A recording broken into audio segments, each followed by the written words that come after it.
Hey people, Ferris here. Climbing the rank ladder is hard, and don't let people tell you otherwise. It's a unique game within this game filled with so many unique probabilities that anyone's journey has one main theme. We all face the same issues along the way. Toxic losers, tilting, streaks of bad games. They all drag out the climb into one big negative cycle that keeps you there way beyond what you expected or wanted. But keep something simple in mind. So long as you outperform your equal on the enemy team, you're guaranteed a positive win rate. People having a bad day, being toxic, or intentionally feeding, whatever your mind can think of, are more likely to be on the enemy team than they are to be on yours.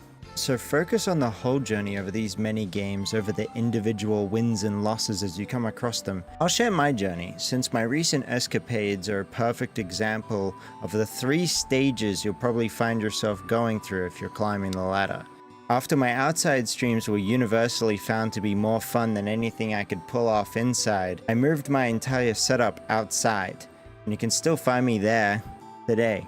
Such a positive change shoved me into a stage 1 mindset. This one is marked by an open-mindedness and mental clarity. You're enjoying yourself, you're having fun, all that good stuff. It let me easily adapt and push to Grandmaster at a time when Grandmaster Plus was only 2,000 players or so. With a mental state and accomplishment duo like that, I had the bright idea to make this full-time and push myself to my limit. Under a new full-time schedule, I naively thought that upping my hour count and letting loads of experience pile up would give me an easy Celestial Plus. But the exact opposite happened. Apart from a few lesser and off-topic streaming issues, a few mounting pressures within the game caused me to enter Stage 2. The Bones 5, this goes out to you, so I'll call it Tweaking 2. It's marked by everything bothering you. You'll rage, you'll crash out, you'll complain to anyone who'll listen. For me, it was caused by, well, my hero choice. I got to GM rather unimpressively in hindsight with Lunar and Mantis, which I didn't foresee to be so intensely boring being played for this many hours. Quickly, I began to have minor crash-outs over the prospect of having to play another round as these bozo-ass heroes, and would frequently give up in games that I deemed not worth the effort. You know, repeatedly dove, so I'm not really having any fun. My team is inadequate. Basically, they suck.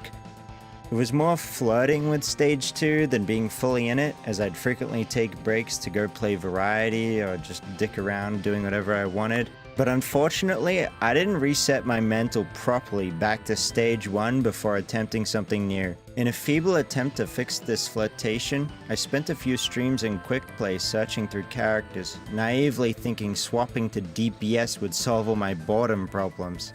I settled on Magic due to positive reception and general enjoyment of their assassin/brawler nature, but as comes with any new thing, comes learning. Learning means losing. Especially off stream, I began crashing out at every little inconvenience that happened to me. Someone being toxic in chat, time to rant about the nature of humanity. Get killed by some BS, clip it, and show it to everyone who'll listen. It goes on, and it's just the worst. In my case, nobody wants to watch a streamer who acts like that, especially not one with low viewer counts. And in your case, you just don't want to be doing that. It's unpleasant. I think for me personally, this would have only sustained a day or two at most, but I had to tackle a new problem, and it's probably the one you'll find most interesting and relatable: the toxic nature of this goddamn community. It's here I'd like to take a short break to elaborate on this clip in particular, since it's such a pertinent example of what I'm talking about. Basically, I'm playing DPS and doing okay. I even swap around to try and get things rolling, but we lack some coordinations and no one's really willing to swap or change things up so that we can win. And as what commonly happens, because I'm the DPS in Psylocke Magic, everybody likes to put the blame on me and I'm asked to swap first. I threaten to throw for a sec, but I do actually swap to Luna.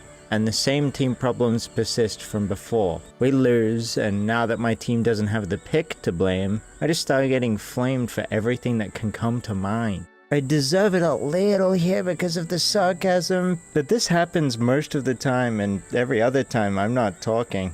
See, after a few days of Magic and quick play, I was bored, stomping matches effortlessly against uncoordinated teams and newbies.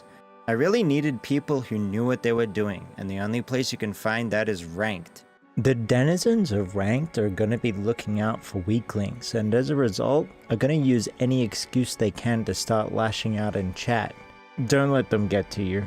It's hardest while you're learning because a poor scoreline or a misplay while they're spectating makes you an easy target, but you can't avoid sucking for a bit, and the leap to ranked is a necessary one. After so many games going sour from enduring that kind of treatment, coupled with my fluctuating rank, I went on to stage 3. Stage 3 is nothing. Apathy, sitting there, going through the motions, reacting to stimuli like a bacterium until you either give up or luck brings you to your goal.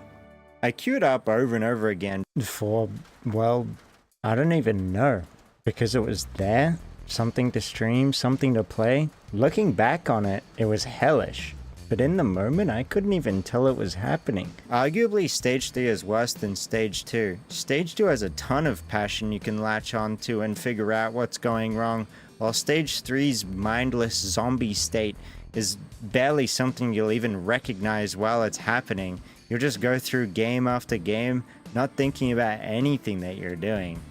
Zombie Ferris sat there for hours, pushed deeper into dissociation and depression by bad actors, allowing himself to be insulted for everything under the sun. His hair, his face, you know, the stuff that had originally given him such intense pride only 2 weeks earlier. This can and absolutely will happen to you if you don't watch out for it. May not be the exact same as my story, but it'll be similar. Whoever you are, like, you've got a limit, and you'll hit it at some point. If the people who spend 10,000 hours plus in gold, platinum, diamond, grandmaster can teach you anything, it's that time alone is not the thing that's going to help you improve. No matter what you're doing or what you're thinking, taking a step back and reframing your mindset, looking at things from a new angle is always going to be more important and more impactful than grinding out the hours. And this is true for anything. That's all I really wanted to say. Take care of yourself, do your best, show the world what you've got, and hopefully I'll see you next time. Berry out. Okay, but seriously, why the fuck do hitboxes work like this? I seriously die here because the alt dash is longer so my hitbox doesn't move until later? Man, I miss TF2.